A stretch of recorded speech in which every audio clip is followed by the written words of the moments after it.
In college, my gay best friend and I joked that if we hadn't found love by 40, we'd have a baby with each other. 20 years later, I'm pulling the ripcord.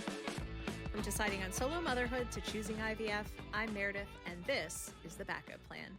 We are into IVF injections. Guys, I am 6 days into it. Let's check my notes. Okay, yeah, so today is gonna be the 6th day. You know what this is? These are all of my needles that I have used for my 18 injections I've had so far. I was right. Estrogen priming was the difficult part for me. Now, I don't want to speak too soon because I do have quite a few days of injections ahead of me, but so far it's been pretty easy. I'm not going to lie. I am not afraid of injections. Like, it's just not something that bothers me. I feel like I've talked about this before, but when I go someplace and I'm going to get blood drawn, they try to like psych me out. Like, okay, just calm down. I'm like, no, it's fine. And if I've breathed during the process, they're like, are you okay? And I'm like, yeah, I'm just breathing. I like to breathe out when they put the needle in, you know? I have been recording every single session that I've been giving myself shots, and I want to put together like a compilation video of what it all entails and how I'm doing with it. But for today, I just want to give you guys an update as to what it has been like. There have been some trials and tribulations. I don't know, if I feel my tummy now where all of the shots have gone, I really don't have like tenderness or anything like that. I will say that like my boobs are tender and a little bit bigger. I'm wearing the bras that I stopped wearing because they weren't fitting and now they do. So cool. Other than that, like, it's kind of fine. Yesterday I went on a long walk and I could feel, it's hard to describe like where the pain was. If it like where your legs meet your pelvis, there's kind of like a big tendon right there. I would say it was like an inch higher than there. There was like a little bit of like, I don't know how to describe it. It's just kind of like a little bit of a like pinchy pressure. And I was like, maybe that is my follicles getting bigger and it's pushing somewhere else. I don't know, but that's kind of been about it. The estrogen priming killed my back. When you saw me last, I was in excruciating pain. I wasn't sleeping, and I am here to report that last night in this very bed, I slept a solid 7 hours or something. Because my sleep has been so bad the past 2 weeks, like Apple Health notified me and said like, you all right, girl? Because it was a solid 2 hours less sleep every single night, which is difficult because this is a time where you want to sleep. This is a time where you want to get a lot of rest. So I was taking midday naps and stuff, but it wasn't hitting. Because the problem was I had such bad back pain. If I was up and moving, I was fine. But I was so tired I didn't want to be up and moving. So I would lay down because I was tired, and then my back would seize up and I had to get up and move around. So it was just this like never-ending cycle that was really terrible. Every 3 hours I was waking up just in excruciating pain. I slept with a heating pad, which would make me sweaty, which normally wakes me up. I could tell my body was trying to sleep through the sweating because I'd wake up and be like sweatier than normal, but in more pain. It was just awful. And I think that now, you know, knock on wood, I think that back pain is done. Hopefully tomorrow night I get another, 7-8 hours of sleep like I just got. And like, honestly, I woke up this morning and was like, I can do fucking anything. Like, watch out, world's my oyster. Like, I woke up kind of with that like Christmas morning feeling. It felt great. It felt great, guys. Felt really nice, and I just feel better today. Am I having hormonal anxieties? Maybe. So I had some family troubles crop up this week that aren't really outside of the bounds of anything I regularly experience. They are ever present, nothing between my mom and I, but it did kind of set me on edge. I did cry about it a lot. But I've cried about it in the past, so it's hard to tell what it was. It did coincide with another situation that we'll talk about as I kind of go through the rundown of my days. It just made me really, really upset. So I don't think the hormones are affecting me. I think it's all just kind of normal. So let's go through day by day, my last 5 days of injections, and I'll let you guys know kind of how those played out. And then at the end, there's going to be a whole compilation video of everything that'll be released on YouTube that you can go check out. Day 1, like actually getting all the medication together, it was overwhelming. So there are 3 shots that I'm taking in the evenings right now. So it's Menopur, it is Follistim, and Zomactin. You would think because they're all just shots, they would all be prepared the same way, but they're all prepared a totally different way. The Menopur, I have 2 bottles that I have to mix with a little bottle of sterilized water. Then I have the Follistim, which goes into a pen. And then I have the Zomactin, which I have to mix into a bottle. And then this little tiny bottle I use multiple days in a row. That stays with me. So I have a different needle I have to get to put that into. Each one is done a little bit differently, but kind of similarly, so sometimes it can get a little bit confusing. And that first day in particular, I was really nervous because I was like, I need an hour to prep for all these different things. Now that I've done 5 days of shots, I can prepare it a little bit faster. I know it a little bit better, but that doesn't mean mistakes aren't made. And again, we'll get to that. You know, day 1, I was still just contending with these really bad back pains. And the back pains were like shooting into different areas. So I know it's all like kind of related to my uterus, but I was like, why am I feeling it up in my ribs, like up in the back? And then I would kind of feel it around the side of my ribs too. It's kind of like, you know, when you get that gas that gets trapped in like your shoulder.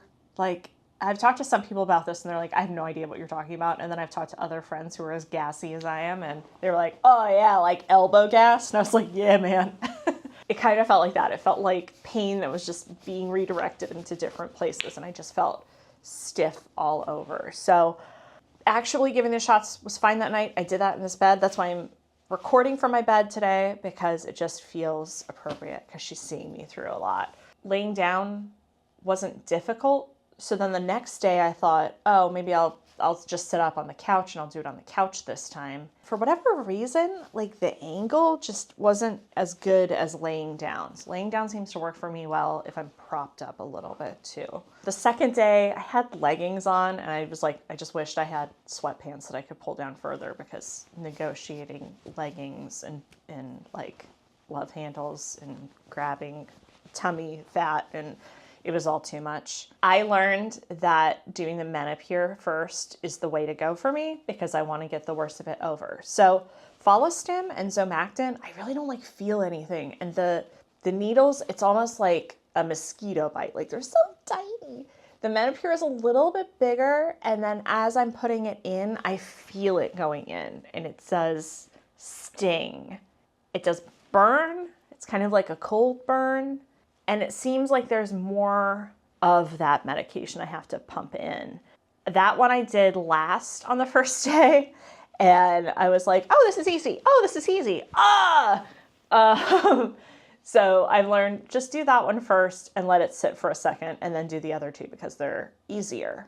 Zomactin's the easiest. It's in a very tiny little syringe and it's got a very tiny little needle and it just goes in really quick. It's a very small amount of liquid. The Follistim would be easy if it was just one, it's a pen, so it kind of looks like an EpiPen or something like that, and you just push down on like pushing a ballpoint pen, and the syringe on it's very short, very tiny, very fine. However, so I have to take 300 milliliters of that one, and so I have 300 milliliter vials, but the vials are all overfilled. It behooves me to use the entire vial.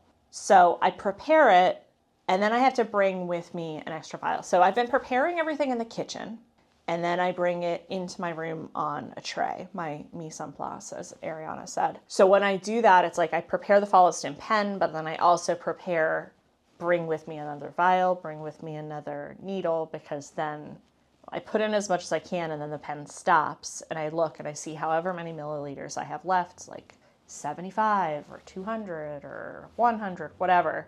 So then I have to switch out, put another vial in the pen and do it all over again. What should just be 3 shots sometimes is 4 shots a night. And that is annoying.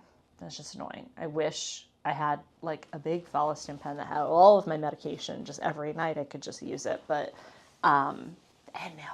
And just for clarity, the pen, you put a new syringe on the top of it every time you use it. You don't keep using the same syringe over and over. So yeah, so that second night, that was when I learned, oh, I'm going to keep using this pen. I have to prepare myself.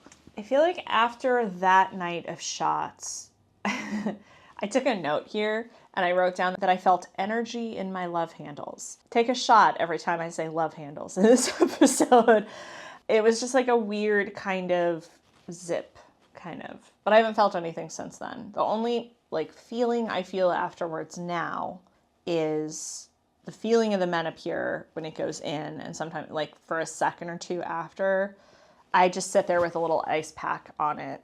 And a note on ice packs. I got these little ice packs from Amazon, which I will link below. Any item I'm mentioning, I'm going to link it below. And if you click on that link, I'll get a little bit of a kickback, which as a single mom, soon to be, not a bad thing. I got these little round ice packs. It was a pack of, I think, 5 of them. And then it came with sort of an ace bandage that has a pocket in it. And so it's great because when I have a migraine, I can put it around my head like a World War I veteran. Or before my shots, as I'm prepping all of this, I put it on like a belt. And I kind of look at my belly and go, okay, where am I least bruised today? Where did I do my last shots?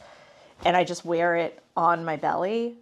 And so then that way for the 20 minutes or so that I'm preparing all the shots, because unwrapping all of this stuff takes a long time. Everything is wrapped in plastic.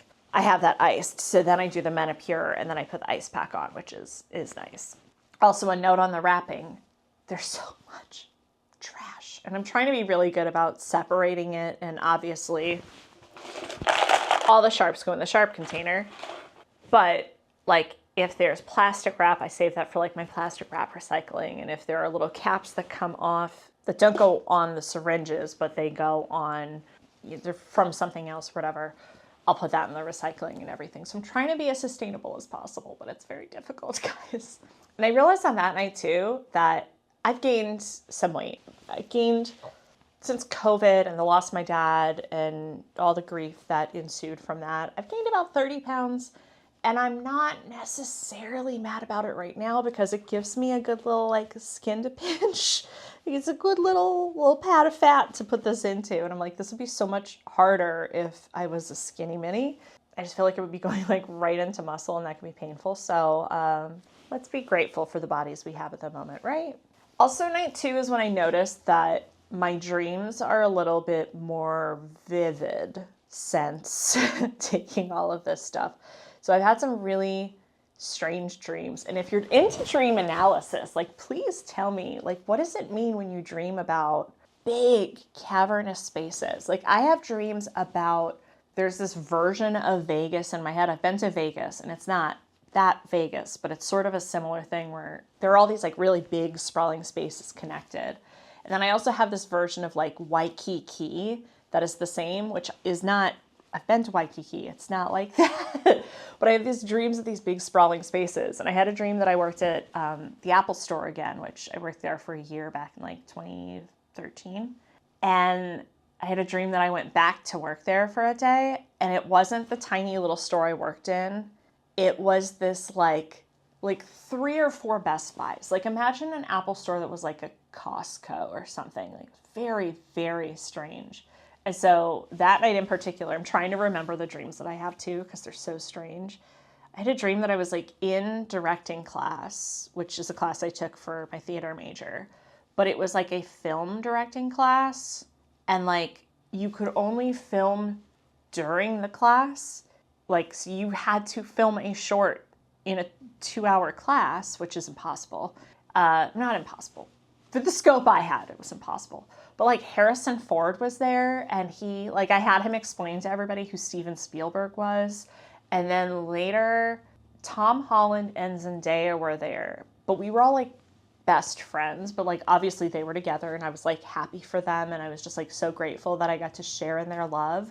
But Tom Holland was mad at me because I had made friends with Hunter Schafer in another class. And I was like, she's just a classmate. Like, I'm not like friends with her. And I guess she had hurt Zendaya in some way, maybe during filming of Euphoria.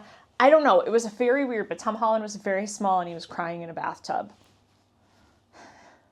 So the next night, night 3, I was dreaming about, these are my notes: dolphin training, Vin Diesel, New Zealand lunch buffet, hamburger train, begging a cook to make me eggs. What does it mean? Vin Diesel was there. I think he wasn't a dolphin trainer, but he was like familiar with the dolphins. Like he was a friend of the trainers.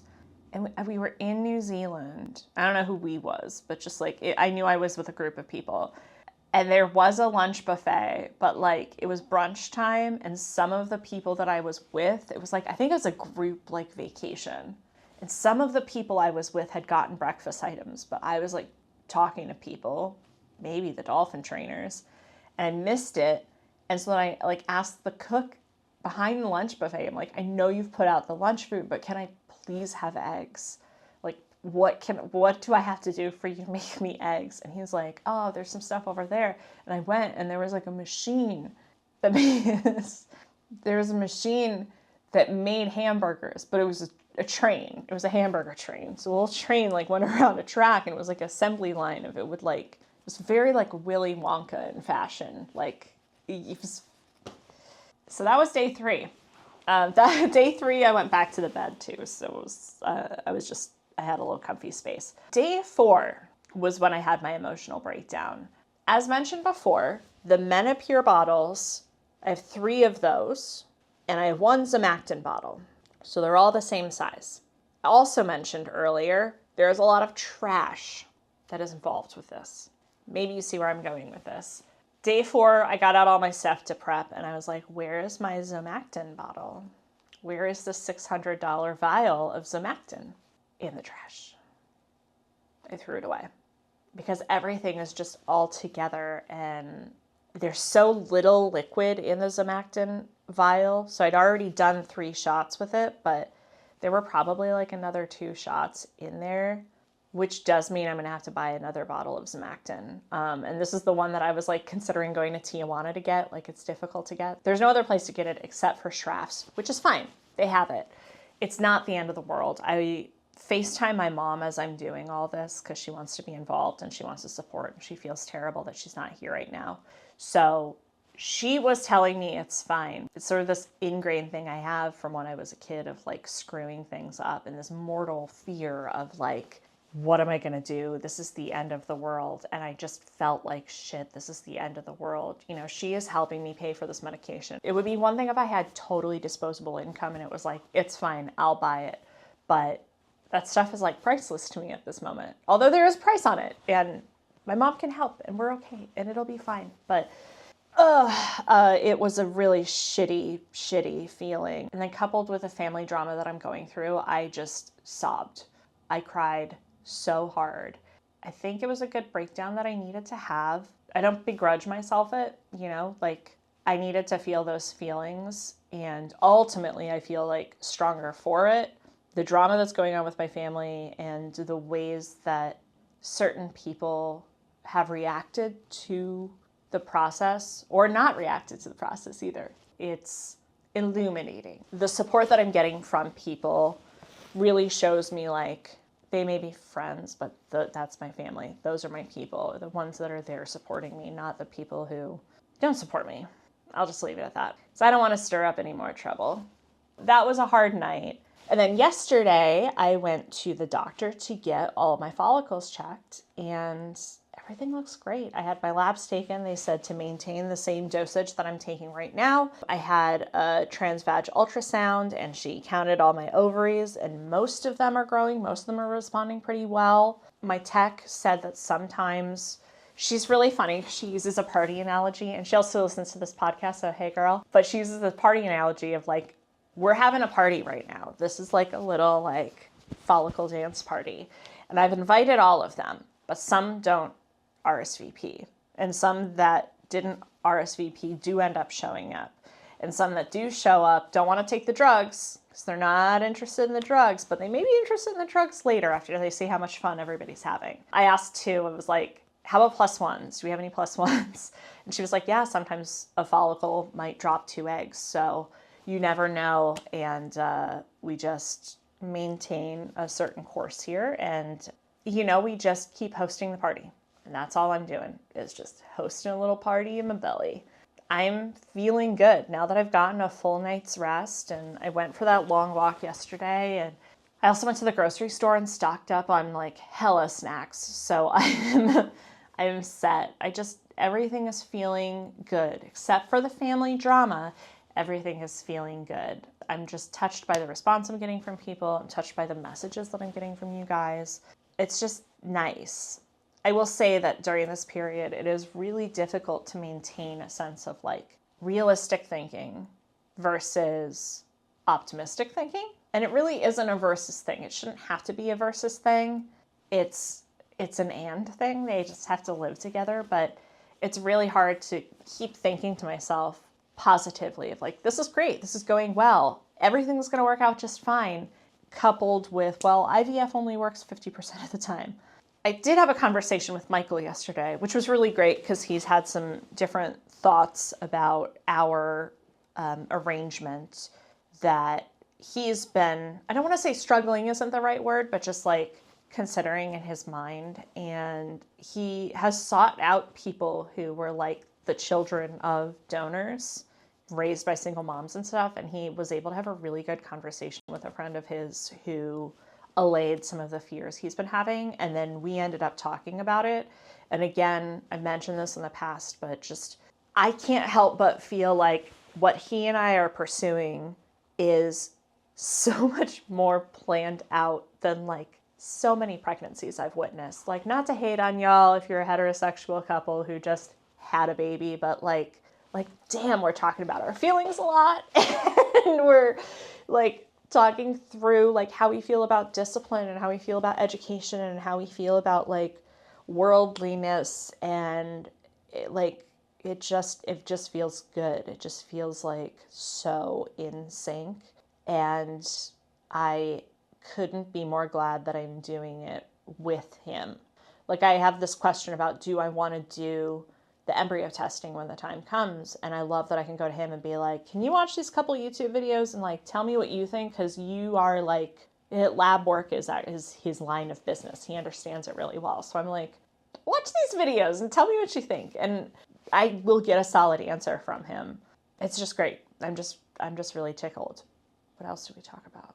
Oh my God, there's something else that we talked about that was like so relevant to what I'm recording right now. And it's just gone out of my head. Maybe I'm getting a little forgetful on the hormones. Maybe just a little bit.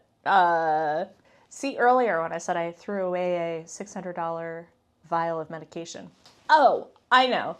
And I was talking to Michael and I said, this is the rate of success for IVF, right? It's like 50% or whatever. I don't have the actual number in front of me. I'll put it at the bottom. I'll put it right here if you're watching on YouTube. When was that study done and who was it done on? Because a lot of people that have pursued IVF in the past have done it because of fertility issues, right? I don't have a fertility issue. Like, my numbers are relatively good. Michael's numbers are relatively good. We're at average or better for our age. We also, neither of us smoke.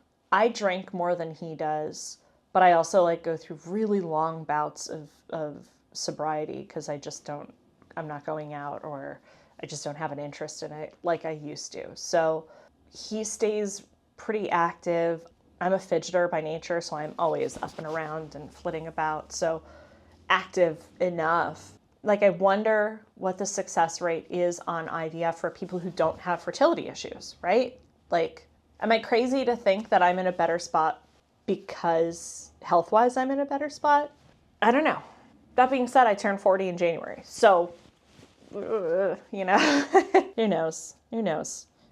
Overall right now, I feel good and I want to maintain that and trying to eliminate the things in my life that are causing me stress, taking it slow and going with the flow, baby. Enjoying my doctor's appointments because my gals at the Kind Body in Newport are great. We're moving into the actual office, so no more visiting the RV. Although I hope I really don't have to go to the office because everything worked in the RV. I have an appointment tomorrow, and we're just going to keep checking. And then once I get to, I think they said something like 18 million.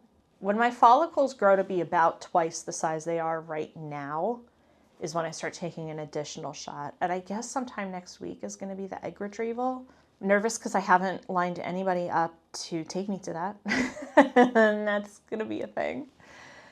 Yeah, I just want this to work. And I just want to have a little nugget right here. The bassinet's going to be on this side. I hope that I don't have to look back on these videos and be sad about planning as much as I did, but I just feel good about it. It just feels like the right time. It feels like everything's lining up. Just keep wishing me luck and, rate, review, subscribe, like, share, do all the things that you can do. If you have a friend that you think could benefit from this, please send it along. And thank you again for all the wonderful things you guys are saying and all the well wishes I'm getting. And I'll see you next week. The Backup Plan is created, produced, and hosted by me, Meredith Kate. Julian Hagans is my co-producer. You can find us on social media at Backup Plan Pod. The best place to get updates is to sign up for our newsletter at backupplanpod.com, where we also post all episodes, show notes, and transcripts. Thank you for listening.